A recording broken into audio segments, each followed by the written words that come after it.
Hello, everyone. Welcome to the Escapist CommuniCast. Today we will be talking about strategy games. I'm your host. Hooray!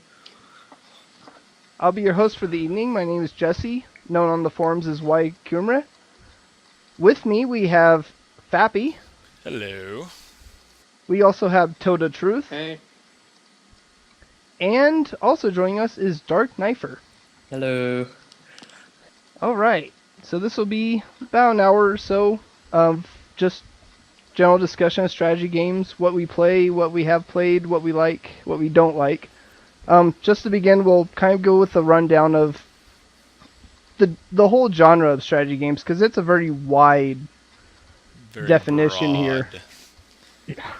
Far-reaching. Yeah. So, I mean, when you think strategy games, most people, I think, will think of real-time strategy. So you're looking at your StarCraft, your Command & Conquer, your anything by Ensemble. We also have turn-based strategy, so we're looking at Civilization. Strategy generally is anything where you would have maybe a base for each map you're playing on. I would think would be kind of the easier definition to go with. Well, that's not always the case, but in terms Yeah. of like unit, like army-based kind of RTS-y type strategy, I don't know. The terms are so hard to define, but I know. yeah, I know what you're trying to get at. I would say one thing that really kind of, I guess, unites all strategy games is the importance of concepts like unit positioning and statistics and resource management and stuff like that. Yeah. I mean, we also have the area of tactics, which kind of ignores the whole logistical end of it.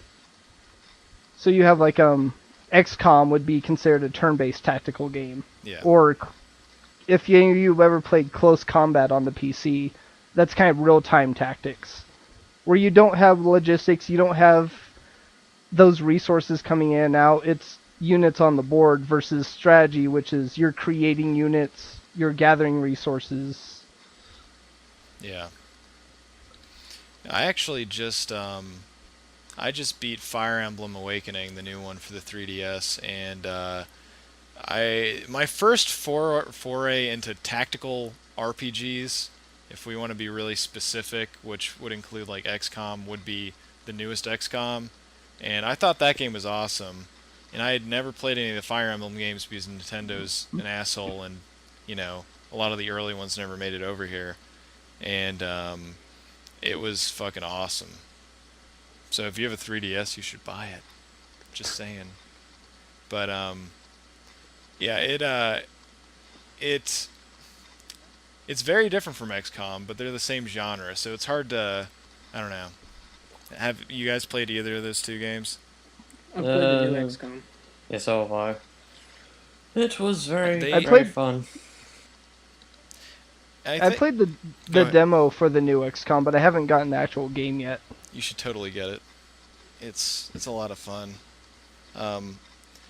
And this might be going too much into a tabletop oriented discussion, but I think it is safe to kind of assume that, you know, way back in the day when Gary Gygax created Dungeons and Dragons, his main inspiration for it were like war games, right? So the evolution of that in the most, I guess, definite or specific sense would be, you know, like Warhammer and stuff, you know, miniature games and stuff like that.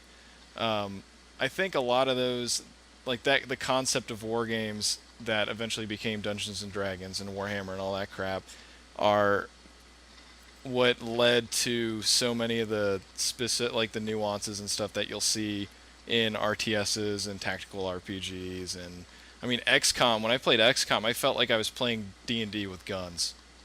Like, hit chances, and I just felt like D&D. I mean, they even had attacks of opportunity in there, basically. So it's D&D with graphics, basically. Yeah. And aliens. And guns. Lots of guns. But, yeah, RTS is, I mean, it's basically the same principle. I mean, you're in a lot of tactical RPGs. I assume every tactical RPG. I haven't played all of them, obviously, but you're always controlling multiple units. In RTSs, you're just generally controlling a lot more units at the same time. Yeah, and you have to worry about where those units come from. Oh yeah. I generally like to think of it, and this is just for my purpose, like for an RTS in a strategy game, it'd be more like fighting a war as opposed to a battle. Like you're playing an FPS. Yeah. Yes, I'm comparing the two. You're playing an FPS, and you're one guy fighting one battle at one time. But with a strategy game, it's more like you're actually fighting a war if it's that kind of genre. Yeah, that's Yeah, because you have multiple battles during a sit down play. Yeah. Yeah, that's a good point because, I mean, XCOM, you just go on individual missions, and that's the bulk of the gameplay. And then Fire Emblem is the same principle. You're just having, they're large military-based battles, like you're fighting entire armies, but it's not, that's the war is the story. So obviously you're not going to finish the story in one battle.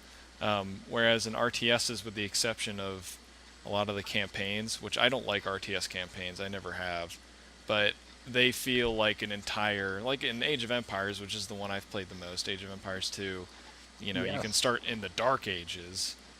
So, you're actually fighting, you're essentially, in a lot of these games, it's taking place over hundreds of years.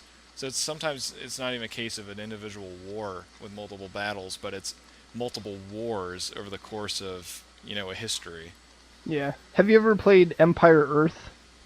No, I haven't. I have played Nope. that. Yeah. Imagine Age of Empires, but you start in the Stone Age, and you can go as far as the Nano Age in space. That's badass. And if you are really slow, your Romans are going to be nuked by tactical bombers. That's crazy. That kind of... It's kind of like how if you ever play Civilization, the easier levels, like Civ 3, Civ 4, specifically, you can have, like you'll be playing it, and then you'll have the other civilizations they'll have gotten absolutely nowhere, so they'll have like longbows, and then you can come in with your Apaches, and just like, Yeah, I heard about that. it's fucking cheap as hell, but it's so fun to just be like, just throw everything and like just goofing off with your domestic stuff, and you're like, okay, it's time to end, and then you just send all your Marines and tanks and Apaches and they have like swordsmen still. Yeah. Well, the problem I had with the Empire Earth series is because they wanted to go away from the 4 basic resource things, which was fine, but they kept the same mechanics of getting them, like mining and whatnot, but they gave you like 14 resources you have to gather, and Oh, Jesus. and you need like all of them by the end of it, and it's just like, why would you do that? Dude, it's hard enough balancing freaking food, stone, gold, and wood. I know. I can't even imagine getting 10 more of those. Do you ever get this point in Age of Empires where you've already cut down all the forests near you, and you're just like, shit. And Yeah, like, it's always. the forests are at the other side of the enemy. I have played games where I've sent a large portion of my population towards their base just to cut their trees That's awesome. without touching as much as mine as That's the possible. most passive-aggressive tactic I've ever heard in an RTS. I can get food easily, but I'd rather sacrifice villagers to steal their precious wood. That actually reminds me, we had because Age of Empires 2 HD just came out recently, which has a lot of issues, by the way.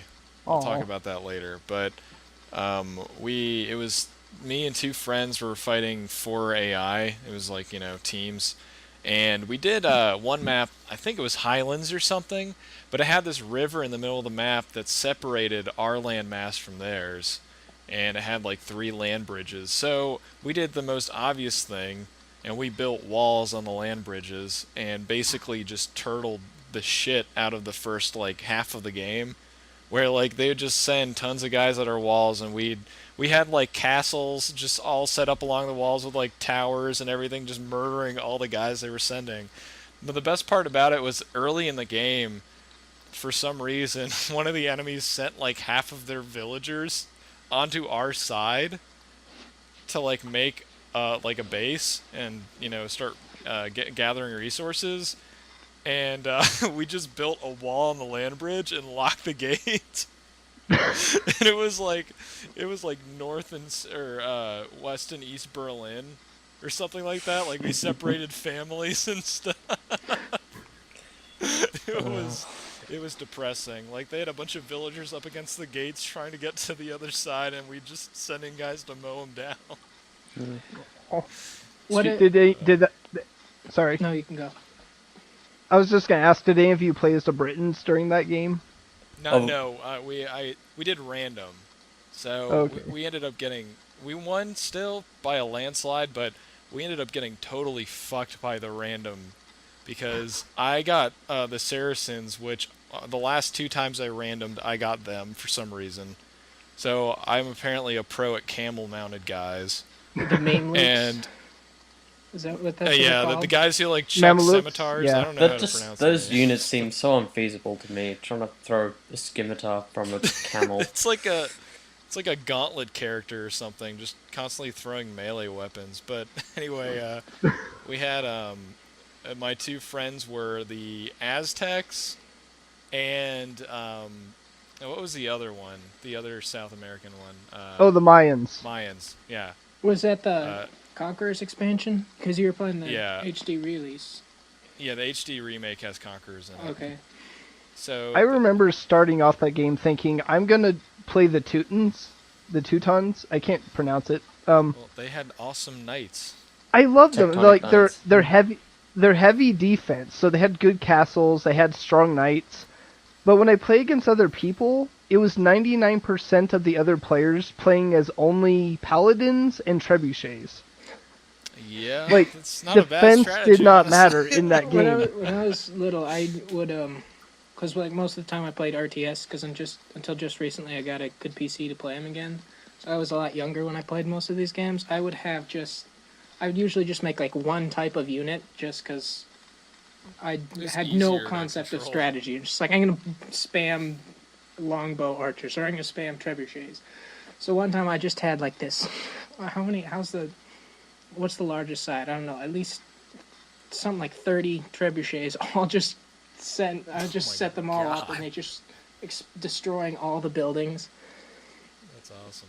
So like I destroyed all their castles, and like I couldn't kill any of the units, but their entire town was destroyed. And then clearly I My- lost, but it was funny. My friend was playing against the AI once, and it was like 8 players, and it was on one of the harder difficulties, and he was getting totally ganged up on, but he managed to steal tons of resources, and at some point in the game, he had replaced every inch of wall on his wall and the city walls with bombard towers. So he had like, I don't even know how he got that much stone, but he literally had like 60 bombard towers. Bombard towers are the ones that shoot the cannons, right? Yeah. Like the Yeah. watchtowers, but instead of arrows. He mass suicided all of his villagers and made like 150 trebuchets and just set them. He like unpacked them inside of the wall right next to all the bombard towers. So anybody who came anywhere near the city, like if they had trebuchets, their trebuchet would get destroyed before it was done unpacking, and anything they sent to the walls would get instantly annihilated by bombard towers. It was the funniest thing ever. I remember I did something similar in Command and Conquer. I'm not sure which one. Maybe it was 2. Anyway, there's some. It's kind of like a trebuchet, but it was like a cannon launcher that like we just lined up outside of the walls, and so like the enemy would like send scouts or whatever over, and sometimes the only time I knew if it happened because every single cannon had like a ton of cannons, which is. Oh, there's a guy over there. Yeah. Well, what's great I- is sending in villagers to set up bombard towers in an allied city and then immediately switching them to the enemy. And all your bombard towers just Aw. all like go off at the same time and level their city. To Did anyone play Star Wars Galactic Battlegrounds? A little bit. Well, it was basically Age of Empires 2 with a Star Wars skin over it. Yes, Yeah, it was pretty fun. it Yeah. was. I actually liked the campaigns for that game. Yeah, that I never got to play it all that. I have it on Steam, but I just haven't really gotten around to playing it all that much. For some reason, whenever I want to play like a big Star Wars multiplayer-ish game, I always just want to play Battlefront 2. That happens. I had That's- Star Wars kick for a while, where I was playing Battlefront 2, Battlefront 1, and Galactic Battlegrounds non-stop for a while. Yeah. It was a fun game from the little I played, but I mean, it basically was just Age of Empires with Star Wars, so that's kind of a match made in heaven, Yeah. honestly. I Well, found it funny though. All it was it- just a reskin. Well, it had some They added some key differences Did they in add space gameplay. battles? Like, most units were ranged as opposed to Age of Empires, where most of them were melee, and yeah. and it had air units, which normal units couldn't shoot down. You have to have specialized units and buildings to take them down. That's true. They had space battles too, didn't they? I guess Yeah, those you were could kind of have- like naval battles in a way. Yeah, it had navy battles as well, and also some really awesome units. Like had one called an air cruiser, which was basically a giant flying tank that shot a laser beam that exploded like massive blast radius that killed most units in one hit. That's cool. Yeah, Yeah, I think that was for the expansion. Is where the air cruisers came in. yeah, that was the Clone Campaigns expansion. That's what it was called. Yeah. I just remember buying it, installing it, and I'm like, why does this seem really familiar? Oh. It's Age of Empires. Fancy that. But yeah, if we're still on the topic of Age of Empires, the HD remake, I think they're still working out the quirks, but it has some pretty bad frame rate issues. It is, in my experience, only in multiplayer, and I am not sure if it's a netcode issue or if it's like a RAM issue. The game just isn't like handling all the different stuff going on at the same time well enough, which, you know, it should be able to because it was made in like 1998 or whatever. But there's apparently working on a patch. I think there's a beta patch out right now. I haven't tried it out yet, but it looks nice. I mean, they did replace some textures that look better and some look worse, so you can, if you don't like the new ones, there are mods out already where you can replace them. I thought the only thing I could tell that looked different in the trailers was the water. Apart from that, it just seemed like, what's the point? It's more of this game is now compatible with Windows without jumping through hoops, kind of thing. I played I just play Age of Empires 2 all the time on computer.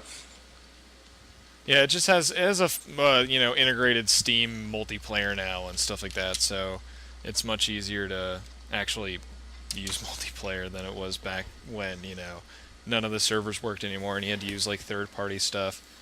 But what was it? Shit. They added some other functionality and stuff, but it's nothing too major. What I was hoping they'd do is they'd fix the AI, but they haven't at all. The AI still is terrible. I was hoping for more Where, like- campaign. Yeah, I don't think they added any single player stuff at all. But that's all I play It those was- games for. Yeah, I know. I mean, like, Did anyone here play afterwards? Did anyone play Age of Mythology? Yes. I a did. little bit. I love that game. I found something amazing about Age of Mythology. My brother asked me, "Hey, do you The want this cheat post?" codes? No. My brother, God, everyone knows that Toad. My brother said, "Hey, do you want this poster?" And I was like, "Oh, what is it?" I found it, and he gave me this poster. It was of Age of Mythology, with the entire development team had signed it, and I was like, "Where did you get this?" Oh shit. Yeah, Wow. I was That's cool. I couldn't believe it. Did you remain calm? You're like, oh man, that's fucking terrible. I'll take that off your hands for you. This gross ass poster. Do you feel like the ensemble team, after having done Age of Empires, Age of Empires 2, could you imagine that board meeting where they're like, okay, we could do another Age of Empires game, or we could try something not historically accurate? Halo And everyone's like, Wars. well, that was later, but I'm just like, Oh God, let's not talk about Halo Wars. well, we're gonna in a little bit, but going back to it, I'm just like imagining the board meeting like, oh, let's have gods and Zeus, and you can use lightning bolts, and you can have the Greek gods too, and the Egyptian gods. Just like, you know what? Screw history. Let's just mess with everything. Anubanites. So, Yeah, the main problem I had with Age of Mythology is that I got it when the Titans expansion was already out. So every single game always came down to, all right, stay alive. I made a Titan now. Time to die, motherfuckers! And you just like, March, Emir, whoever the hell you made, Isis, I think was one of them. How many? There are 3 Titans, right? 4. I mean, One for every race. There should be 4, I think. There's 4. Because there Because was Gaia. Yeah, in the expansion they added the 4th people. No, The Norse had that weird troll thing. the ice troll with a hammer. Thing or something. The Greeks had Yeah, so Cerberus. What? The Egyptians had like one that looked sort of like Ra, but it wasn't, and the Atlanteans had one that looked like Kronos. And then in the single player campaign, you could get Kronos and Gaia, and Prometheus. See, when I was young, I lent the expansion to a friend, and then I never got it back. So I only played it once. The campaign. It's like, God damn. That never Did you happened. ask for it back, That never or was happened to it me, because I was the friend who took the games and never gave them back. Yeah, me too. If they never asked for him back, I never gave him back. Pretty much. Because they obviously didn't care about him. I did ask it for it back, but he said he lost it, and I was like, what a douche. Shit. Yeah. My friend just burned games for me. I got Brood War burned, and then I got. Did any of you ever play Lords of Magic on the PC? No. Oh, it's a much older game, but it got that one too. My Go ahead. original Genesis copy of Sonic 2 was actually taken from a friend when I was like 5 or 4 or something. They didn't need it. So since we briefly mentioned Halo Wars, and I'm sure Fappy's gonna love this. Did any of you play, besides Halo Wars, did any of you play strategy games on a console? Like, for example, I played StarCraft on the 64, and that sucked. Yeah, that without sounds having a terrible. mouse. I had Civilizations Revolution for the Xbox. Like, someone got as a gift, and it was okay. It should have been on a PC. It's kind of sad, but it was playable for a few rounds. I think turn-based games could easily be done on consoles, but real-time strategy games are a completely different story. I don't know. I found Halo Wars wasn't too bad. I found, I liked Halo Wars for what it was. Like, if I acknowledge it's a console, it's going to be not great as an RTS, but like for what it was, I think it did it well. It's because it wasn't a port. It was designed for the Xbox, so it like works fairly well, I suppose, as console RTSs go, I suppose. I think it's hard to do with the controller because you need to move around to several spots on the map at once. You need to control several different things at once, and then the controller is just not great for that. Well, what would be worse? Playing a game designed for a controller that, like an RTS, playing an RTS that was designed to use a controller, or playing a fighting game that was designed to use a keyboard? What would be worse? Well, there's that game on Kickstarter, Fight Jump, which would work on either of them, really, because it's just 2 buttons. Well, I can't play a fighting game on a like a PC without a controller, so I think I have to go with the RTS. Yeah. Yeah. Honestly though, if you had a joystick, so if you just had a joystick attachment, I could see it working because at least a keyboard has the same advantage an arcade stick does, in that you can hit multiple buttons because you have access to all your fingers in one hand, whereas when you're using a controller, you have your thumb and your pointer finger. You know what I mean? Yeah. So if you have to do really fast inputs for like a crazy combo, it's a lot easier to do it when you have, at least 5 fingers touching 5 different buttons simultaneously. I think I don't know if you'd classify this as an RTS, but that worked really, really well, was, for me anyway, was Pikmin, because it was simplified to the point in a That's good true. way, where you could command everything, and do what you needed to do without immense amount of interface needed. Halo Wars So- was And the sort of the Pikmin same. games are pretty. Can work. I mean, I haven't played it much, but people seem to love the Pikmin games, so sounds like it could work. I How hated does it. how does Pikmin work? How does it work? Yeah, how do you play that game? On the GameCube, or like what makes it good? No, just how does it play? Do you like control small units of them, just like individual Pikmin? Well, you have. The reason I think it works well is because you have Captain Olimar, and rather than just being some disembodied god thing controlling units, you're him. So you move him around, and then you have buttons that can cause him to control the Pikmin, like it's actually commanding them. So you can have, like you press a button and it circles this ring over wherever Olimar's facing, and it calls them to you. You can pick them up and throw them to make them do individual things. Yeah. I know a game where you were still the disembodied thing, but you could like control them first or third person. It was called Lego Rock Raiders. Anyone It was a know Lego that? game? Wait a minute. I think I've played that game before. Yeah, you draw walls and you get vehicles and you collect crystals.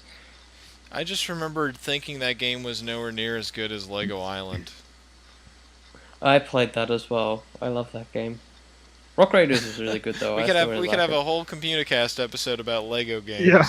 We should You need do to that. stop giving that guy pizza. I'm telling you, Oh, what was his name? Shit, the The Brickster. Brickster. Brickster. Fucking that guy was an asshole. What was he? Never mind. I was gonna ask Did what it- he's in. What is he in did- jail did- for? But Did anybody else do the bug where you could like get the normal pedestrians in the city to walk in the air and you could mow them down with a helicopter? no. Not aware of pretty that, funny. and I must find out now. It was my first experience in a GTA type game as a kid. Pretty much. I Like, was did you? I was playing you know Lego how they do GTA the gags before and GTA things? was a thing.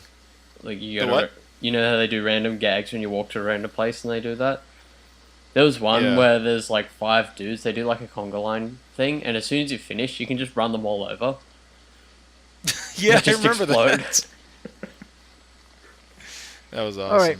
I have one more topic we can cover, but first I have a quick question. On Xbox, there was a strategy game. I think it's one of the Tiberian Sun games. Have any of you played that one? No. I haven't Okay. even heard of it. I played the demo for it, and I don't know if they give you the option, but I do not recommend playing the demo in German, because that was the only option they gave me. So luckily enough, I knew enough about RTSs to know how to play the game, but I had no idea what I was being told. Yeah. That sounds like the RTS for you, Toad. Yeah. I'm not that good yet. Oh, you'll get good quick when they're yelling at you. Yeah, or just shit But, myself because German is terrifying as on the screen. Yeah, German is it's been a terrifying. couple years since my last German class, and I've forgotten pretty much all of it. Yeah. What was it? But It's like a Facebook post about tell people life is wonderful, but scream it at them in German because life is also scary and terrifying and random. Oh man. all right. So for our last little topic, have any of you been watching any competitive or pro series like with StarCraft or well, what's that? League of Legends? Oh, actually, that brings up. Maybe we should discuss that really quick before we get into the the competitive side, because we haven't actually discussed the legitimacy of that genre as a strategy genre. You know where I'm getting with this? You mean League of Legends Like specifically? MOBA games, League of Legends, Dota, and stuff like that, because they're, Okay. well, okay, I'd say they're strategy games for sure, but there's that kind of awkward. Are they RTSs? Because I mean, Dota was made with the Warcraft 3 engine, Right. so is it? I don't know. What the hell is a MOBA really? I mean, because when you think about what like all the examples that are out there for a MOBA right now, they're all the exact same game. It's almost as if like if you don't have a game that has 3 lanes and defenses and something you kill at the end, and there are like 5 heroes and a bunch of creeps to kill, then it's not a MOBA. It's like the most specific genre of all time. Yeah. Hmm. Um, That's one genre I haven't played yet though, so I'm not familiar with it. Oh, okay. I don't know. To, But to me, when I watch League of Legends, I think more World of Warcraft, honestly, than an RTS. Oh, really? Well, Yeah. it definitely has. I mean, it is considered quote unquote an MMO because it's got a huge community that apparently you don't need to have a persistent world to be considered an MMO anymore. Okay, so At some Halo, point, they Call of changed the Duty, all definition. MMOs now, apparently. Yeah, apparently, yeah. well, according to Bungie, who's now making the next Destiny. Destiny, yeah, it's not an MMO, but it's pretty much an MMO. Yeah, it sounds like an MMO. They just don't want to say MMO because it's a dirty word right now. There will always be people there, but you don't have to talk to them. Well, I can do that on an MMO. Exactly. It's like RuneScape. You're playing RuneScape. Oh, and yeah, you never RuneScape. talk to anyone. I swear to God, in one of these episodes, we talked about RuneScape at some point. I think we should I have mean, I a don't think 3-hour there's long a- CommuniCast about RuneScape. Well, I mean, I don't Be think there's a incorrect. single person on the internet who hasn't played RuneScape at least once. Me, I haven't. What? Get We out. need to fix that. Get out of Aw. your own Alright. episode. Alright, as soon as this is over, everyone get on RuneScape. We're gonna make him an account, and we're all gonna go raid. And then we're gonna scam him, and we're also gonna ask him if he wants to be our girlfriend. PvP, get Right, some so- dragon claws, rent them. We can trim your armor for you. Right, Oh, so Jesus. Just pro give it to us gaming. and we'll- Sorry. That's all right. if this were the failcast, this would be the point where I would just shout out, right, video games. Next topic. So I've been watching recently StarCraft 2, especially Husky StarCraft. Just how serious and how crazy those people are playing against each other. On a scale that I couldn't even come close to playing on. Like, have you been watching those competitive circuits Well, on any of the RTSs? see, the thing about, and this applies to, MOBAs as well, I'd say that watching an RTS like StarCraft or something and watching a MOBA like League of Legends, to me, there is no reason not to just watch the highlights and be done with it, because especially with like League of Legends, the competitive like metagame is so boring to watch. Like, it might be fun to play, but like it's like watching golf, where it's basically the like for League of Legends, for example, because I've seen quite a few professional games of that. You have the first 15 to 20 minutes of the game is everybody just kind of diddling around, killing some neutral monsters and not really doing anything. And then maybe there's one or two big team fights that has a bunch of crazy moments in it, and that's it. It's like watching just home run highlights would just basically give you the exact same effect. Does that make sense? What do you think of the pro gaming thing in general, though? Like, not just a specific game, but Not just more the and more genre, people. but There's money now involved. There's teams, international teams. I don't have a problem with his existence at all. My issue is with how people treat it. How, like, so many people basically, if you have any kind of competitive multiplayer game that is, multiplayer games are meant to be fun more than they are to be competitive, unless the developer is an asshole. And the idea is, you played to have fun, and you can have fun by being competitive, but a lot of people take what the professionals do and say as like the Bible, so that if you want to do something against the common practice or something that the pros don't do, then you're automatically bad in the eyes of a larger community. Does that make sense? That's a Yeah. major issue with League of Legends for sure. But I feel like some games now, RTSs, they're building their games around the competitive market. yeah, that's true. Like, I feel like StarCraft 2 was not meant for the casual RTS player. Like, when you compare it to Age of Empires, everything was much slower. You had a lot more options, whereas StarCraft, the speed itself is fast. Like, Yeah. everything is done so quickly. You feel like it's meant to be that race against the clock type of Yeah. game where, yeah. Well, all I can say about the pro gaming circuit is that I know it's becoming a natural sport because it's full of assholes. Yep. That's true. I personally don't really follow it for the same reason I don't watch sports. I mean, I'll play sports. Yeah, it's a lot of fun playing it, but like I just don't have the attention span. Like I don't care. Like the thought process is, oh, this guy's having fun doing something. I'm gonna go have fun doing something. Like I don't want to watch you. Yeah. Yeah, I know what playing. you're saying. Like I mean, don't. Like that's I the can same way- understand how people get stuff out of it, but I just can't watch it. That's the same reason why unless it's really funny, I don't like watching Let's Plays, because I just want to play the game, you know? But Yeah. one genre I can watch, like professional play, and I mean, I won't watch a lot of it. I'll get bored if I watch more than like 30 minutes of it, is if it's a fighting game I like, because fighting game matches are really fast, so it's all instant gratification, and crazy shit is happening all the time. You know what I mean? Unless Yeah. unless it's like a fighting game that has a really serious issue with attrition, which, you know, ones that have a lot of ranged projectiles in them will have that issue. It's going to be crazy, and the fight's going to be over in like 30 seconds. Yeah. And I think that's a big problem you just mentioned with LPs, is that if there isn't something interesting, like if your host, because I've scanned through some YouTube LPs, and the hosts are either quiet or they're boring. I mean, that the only one I really watch regularly is Spoiler Warning, but that's more just to listen to the people act like idiots, not so much the actual game itself. Yeah, Just like the like, Rooster Teeth Game guys Grumps, are pretty yeah. funny. Yeah, Game Grumps also is a Yeah, good they're one, funny. but that's because they have personality and they add something to watching it. The only time I usually watch a Let's Play, if it's not for the people personality wise, like Game Grumps, I'd watch them watch movies, and I don't really watch movies very often because I have trouble paying attention. But the only time I'll ever watch a Let's Play is if it's a game I've played, so I know what's happening. So like if shit goes down, I can relate to it and just kind of laugh at it. Yeah, Sonic 06, yeah. I did not play that game.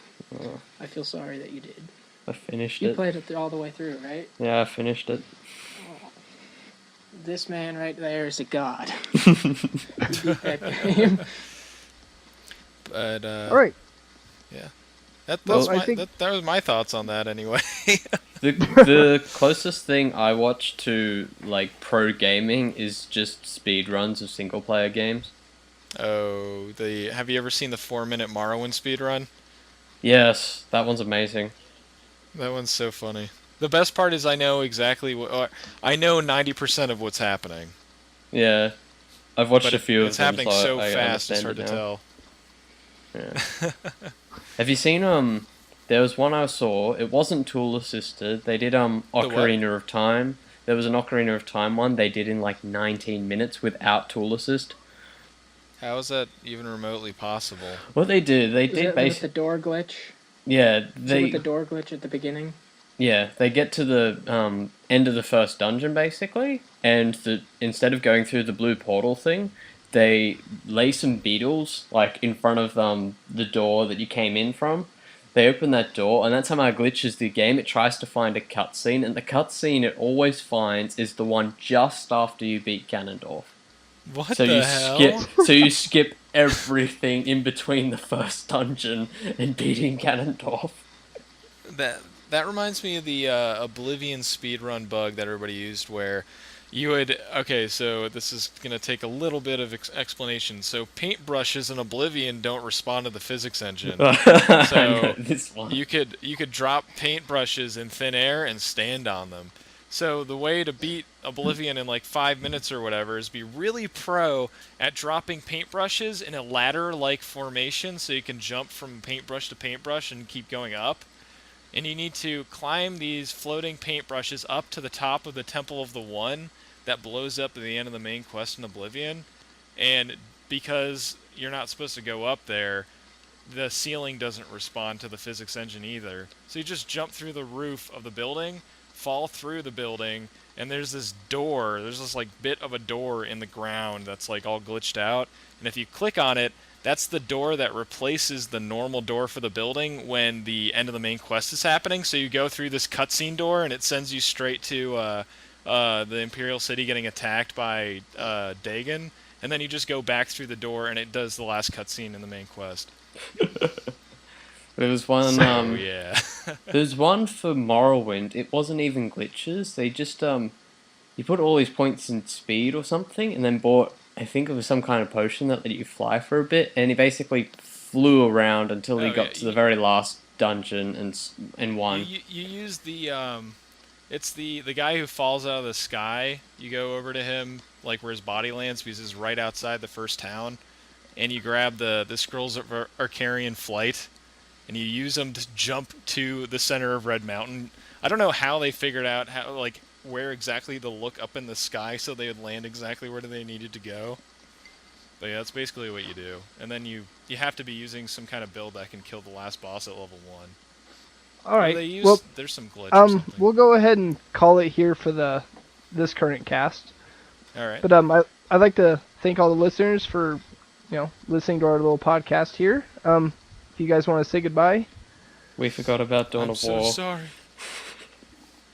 I'll never get to see you guys again. That's Farewell. a tragic goodbye. I'm sorry. All right. Well, have a good night, everyone. Take care. Farewell, Alright, and I'm see you sorry about guys. Dawn of War.